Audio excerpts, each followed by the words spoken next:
Dragii mei, pentru dumneavoastră, toți telespectatorii, l-am invitat din nou pe... Vlăduț Miracol. Așa, îmi place că te prezinți tu singur. N-ar fi rău să vii să prezinți cu mine, ce zici? Ha? Nu știu, să mai mă gândesc. Îți spun, bine ai revenit la emisiunea Chef de Chef Bine cu Lăutari. v-am găsit. Mi-ai promis că vei veni să lansezi noua ta piesă la emisiune și te-ai ținut de promisiune. Da. Bineînțeles. Eu nu mint niciodată. Nu minți, am văzut. Bineînțeles, datorită lui domnul Gicu, tu ești aici. Îi spun și dânsului bine a venit la emisiunea Chef de Chef cu Lăutari. Să rămână și îți mulțumim frumos pentru invitație. Cu multă plăcere. Am ținut să venim la tine în emisiune pentru că Vlăduț a promis că prima melodie a lui o va lansa la tine. Este o melodie foarte frumoasă care se poate regăsi toți tinerii.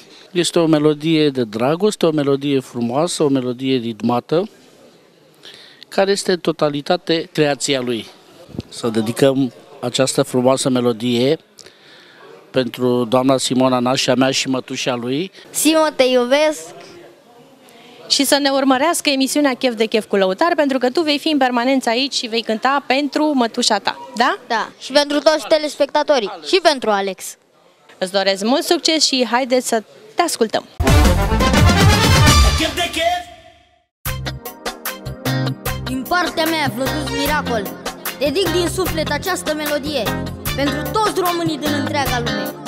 Iubiți-vă mult! Aș renunța pentru tine la orice și la oricine, că nimic nu am mai scump pe lume. Ai parfum de fericire, mă fac să respir iubire și nu pot să mă satur de tine. Cum să nu mă simt fericit dacă iubesc și sunt iubit și lângă tine liniștea eu mi-am găsit. Vreau, cu tine viața să-mi împart, că sufletului meu e drag, să îți văd chipul zi de zi cât voi trăi.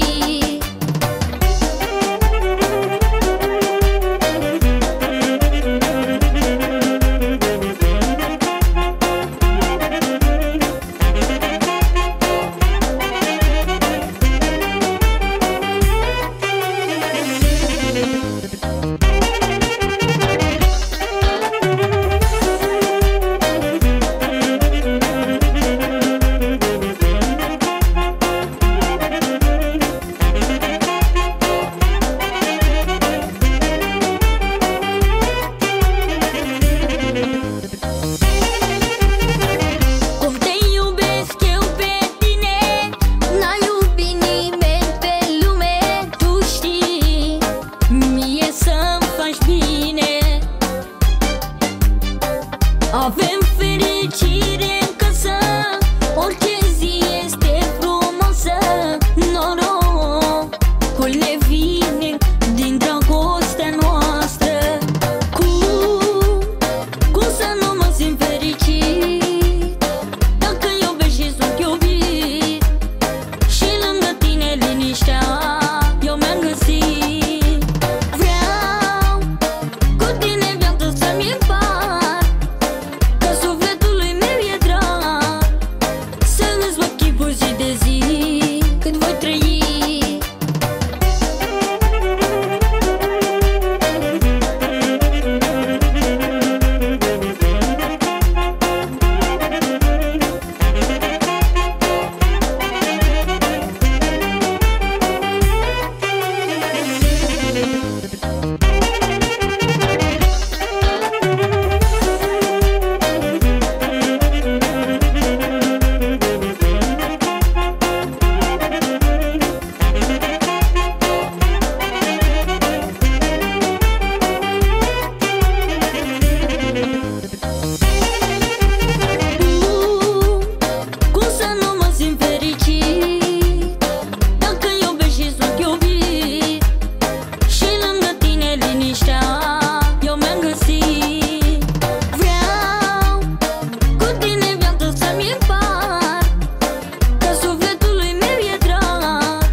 special și pentru mama mea, pentru mătușa mea Simona, pentru Alex, pentru sora mea și pentru toți telespectatorii.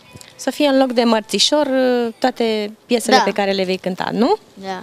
Am ajuns aici unde Vlăduț trebuie să-și facă talentul și să nu dezamăgească, pentru că punem foarte mare bază pe proiectele noastre care sunt destul de costisitoare ca și bani, și timp, și stres, și foarte multă muncă de echipă. Și dacă nu mă înșel, a prins și mai mult curaj, nu-i așa? Față de data trecută. Acum te-ai obișnuit cu mine? Da. Păi tu ești obișnuit cu mine de când te-ai născut, că doar ți-am dansat, nu la moți, la... nu? După cum ți-am promis, domnul Gicu a spus că o să vin la nunta ta, dar eu am promis că vin înainte, la majorat, da? Și o să vin cu toți băieții care sunt aici, toată formația, cu Marian, pentru că Marian, fiul meu, este un băiat deosebit și cred că o să te înțelegi cu el la piesă, o să te acompanieze super. Și dacă îmi permiți, vreau să fac public un anunț. Următorul nostru proiect muzical va fi cu formația numărul 1 în România, formația Marnică Nămol, alături de Cristi Mega. Ceva care o să surprindă plăcut și o să fie pe placul tuturor celor care ascultă acest gen tot aici de să muzică. Le lansați. Bineînțeles. Finule, fă-ți datoria. N-am venit cu mâna goală. Vai, mulțumesc, ești un drăguț. Mulțumesc frumos. Ai luat și la colegele tale flori, mărțișoare, da? Da. Da? Ai vreuna așa mai care îți place, mai Toate importantă? sunt mai așa. Toate? Da. Dă-le dedicație, uite, pentru toate colegele tale. Pentru toate colegele mele. Așa, să se uite la tine și să le aduci aici la emisiune să danseze lângă tine, da? Da. Vlăduț, îți doresc mult succes și tatălui tău, pentru că am văzut că este tot timpul lângă tine. Da. Eu vă mulțumesc frumos că ați ales să veniți la emisiunea noastră și vă doresc mult succes și domnului impresar și ție și tuturor formației, toți cei care te ajută. Da? Mulțumesc. Hai să cântăm.